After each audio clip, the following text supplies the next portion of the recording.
one good thing about music, when it hits you, feel no pain. Welcome back, Sunrise family. Hurricane Melissa has caused widespread devastation in eastern Westmoreland, where it left many residents homeless and without essential resources. Yeah. As a resident of Robbins River and a member of the Beeston Spring Community Development Commission, Javane Brown, along with her father, his father, Michael Brown, attorney-at-law, is witnessing the impact firsthand, despite being affected personally. So Javane is using his platform to raise funds to assist community members in purchasing essential items and rebuilding their homes. His immediate goal is to acquire containers of zinc and plywood during the duty concession period to aid in the recovery efforts. Father and son duo joins us this morning via Zoom. So I say welcome, welcome, welcome. Morning, gentlemen. Hi. Morning. Ah, there you are. There you Hi. are. Yes. You know what? I didn't even realize when we sit down together when we're doing the audio check. Hey. Awesome, All right. awesome. Talk to us about being on the ground and experiencing the hurricane. For those of us who obviously were not in the same conditions that you were in, what was the experience like for you as the hurricane passed? Let me say, in terms of laying the foundation,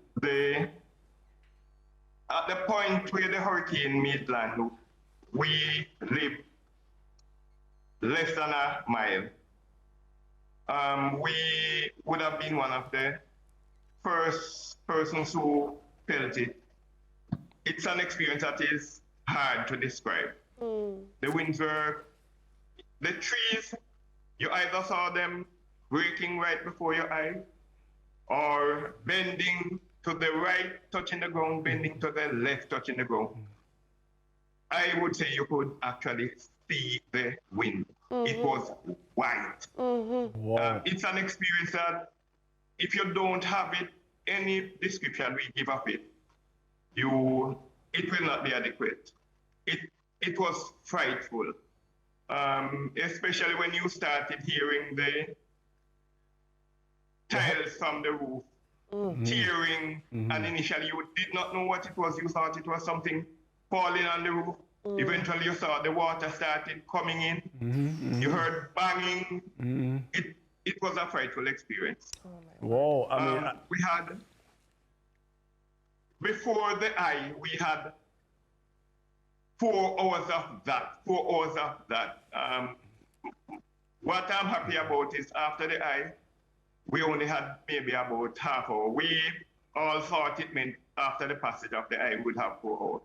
Thankfully, we just had maybe half hour to 3/4 hour of it after.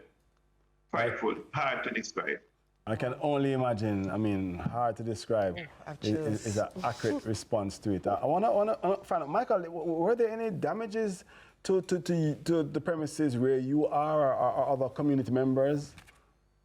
Yes, there was. By damage is to the roof. At least we were able to go downstairs, sleep on the floor. Oh. Despite what happened downstairs, like damage to the roof, water came in. So we actually were walking in water, sleeping in water.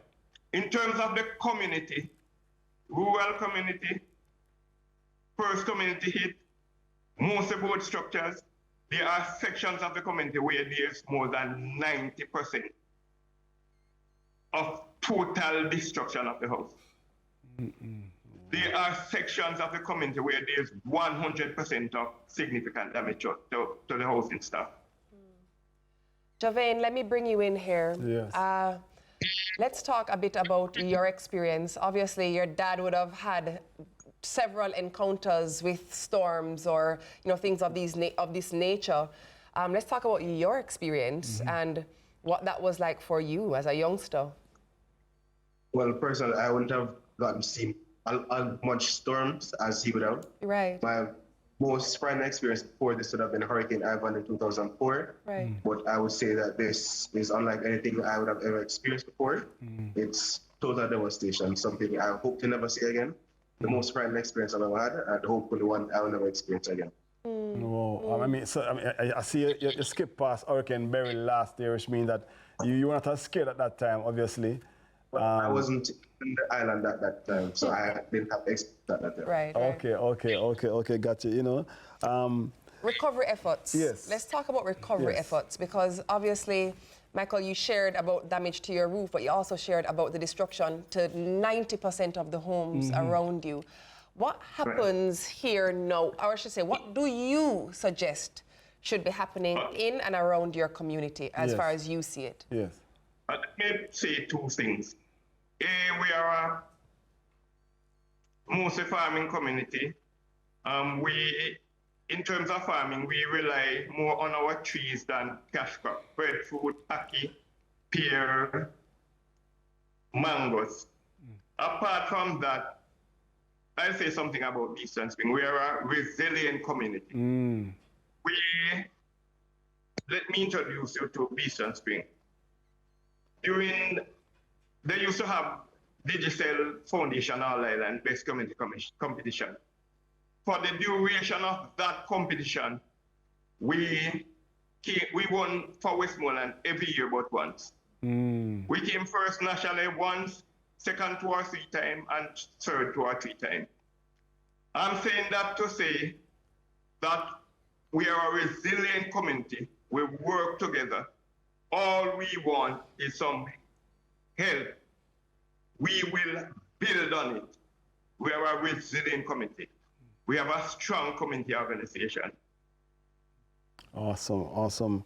And that's so good to hear, you know what I mean?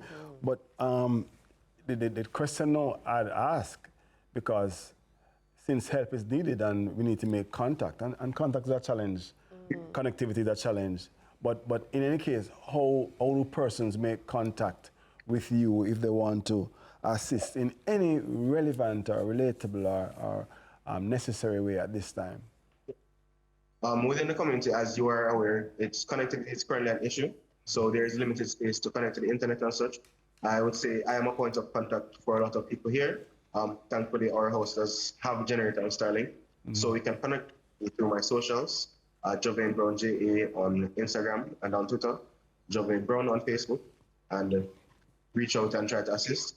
I am in the midst of doing a GoFundMe, as highlighted earlier, for the purpose of ideally purchasing a container appliance zinc, provide temporary housing. So I would ask that you reach out to me on those platforms, that we can liaison on how you can support and how you can support our rebuilding efforts in Eastern Spring. Jovain, I have to ask you, because obviously you didn't acquire Starlink in the last 7 days. You had Starlink from before, correct? Starlink. Yeah, you had to convince your father that you should get Starlink? No, actually, I was abroad at the time, and it was my mother who purchased it, because we did have another wireless provider before, but our living in a rural environment, it is not consistent, and sometimes we've dropped service. So we found out about Starlink in terms of reliability, and we opted them instead, and at this point, we are very grateful that we did. Oh, I was just wondering if you had to convince Dad to get a service that connected to a satellite, and Dad was probably just like, what kind of nonsense you're talking about, Jovain? No, in fact, what happened during COVID, he was going to university. The other children were going to school. In fact, he himself and one of my daughters was going to university. When classes were moved online, they could not participate. As attorneys also, there are times when we had to do matters by Zoom. Right. There were times when we couldn't participate. So the decision was very easy. Got you. Awesome stuff. That's so good to hear, because sometimes when those who are born into the digital age, yes, and those of us who aren't, there's disparity and disagreement sometimes. I'm happy to hear that, though. It was a no-brainer. Right, despite the age, I'm very... Yeah. I'm one of those. I call myself digital curious. Digital curious. I'm always very unhappy about the fact that I don't know as much as he does. Yes. That is very funny. Something tells me, Michael, that if I sat beside Jovane to his left shoulder, I would be able to read your text messages from where I sit. Something tells me you have big font on you. So Jovane laugh. Jovane knows it's true. Big fun. Awesome, awesome stuff. We're so glad that you guys are okay. Yes. We are so happy that you are supporting your neighbors and your community. We wish you all the best. We wish you, Jovane, we hope that your GoFundMe takes off and goes through the roof so you can help everyone to rebuild their homes. This is awesome, awesome stuff. And let me say to you, none of us in Eastern Spring are sleeping comfortably. Right. Whether the damage is great or small. Myself, we have reduced the leaks and, we are sleeping dry. I still cannot sleep. Yes, Right. yes. In my mind, let me tell you, last night, for example, I was up to 2 o'clock thinking, is there more I can do? Yes, Right. yes. Have I done enough? Is there more I can do? Right, Yes. right. How are the people of Left Hall living? How are the people at Coffee Gully where there's only one house standing? How are they living? We have had maybe 3 or 4 heavy showers and then some other smaller showers. What happened where we are to access the main community maybe about a mile or 2. So I'm not seeing them every day. So it stresses me. But you guys And are I accessible by road, correct? Can reach you by road? The road is badly damaged, but we are accessible currently. Okay. There is some detour involved, as was admitted previously, but we are currently accessible. Okay, thank goodness. So we're able to get to you if we need to provide additional support Yes. in your mission to Yes. help others. Okay. That's so good to hear. Right, I know we have, but let me just make one, in terms of support, one of the things I do not want the authorities or the donor to ignore is the fact that we have lost all our trees. We have lost all the trees, all the limbs, all the branches. My cousins came from Kingston yesterday to assist, and I was disappointed that they did not stop and get a breadfruit on the road. Yes, yes. For the next 3 to 4 years, we may not have a single breadfruit, a single pear, a single mango, Whoa. or any apple. And it is a part of feeding the community. Right, so that right. is something I would hope Yes. is also given some priority, even with the other Yes. assistance, the housing that is needed, the food that is needed to feed persons now. Oh, we want back our trees. That's Yes, really It's good like to a know. desert. It's like something out of a horror movie. That's really good to note. Michael, thank you for that suggestion, because Yes. I will admit to you that when I came to Westmoreland on Sunday, I noticed the desiccation everywhere. Yes, yes, There is yes. not a single leaf in sight. And so that aspect of it, I don't think many people thought About of. it, yes. But now, for those of us who are coming from Kingston, heading west, we Bring can a bring tree. a few trees Yes, and yes. give as well to replant and to just Yes. rebuild the community literally from the ground Yes. up. So that's Very a good great idea. suggestion. Thank Yes. you so much for that. Thank you. Yes, yes. All right. And thank both of you. Yeah. Our guests have been Michael Brown and Jovane Brown, attorneys at law. Michael Erskine, BP Erskine, and Co. Donafi. Yeah? They make giving easy and secure. Yeah? I don't know what that is. Do you know what that is? I have no idea what that said. Donafy. I actually have no idea what that said. Donafi? Donafi? Donafy. Is what that? We done it in a bona fide way. So? Yeah. Well, we're going to find out after the break. I don't play with me. I don't know if I or Donafi. I think it's Donafy. Listen, we're going to put the emphasis on the right syllables after the break. Stay with us here on Sunrise. I have no idea what that was I introduced. Donafy.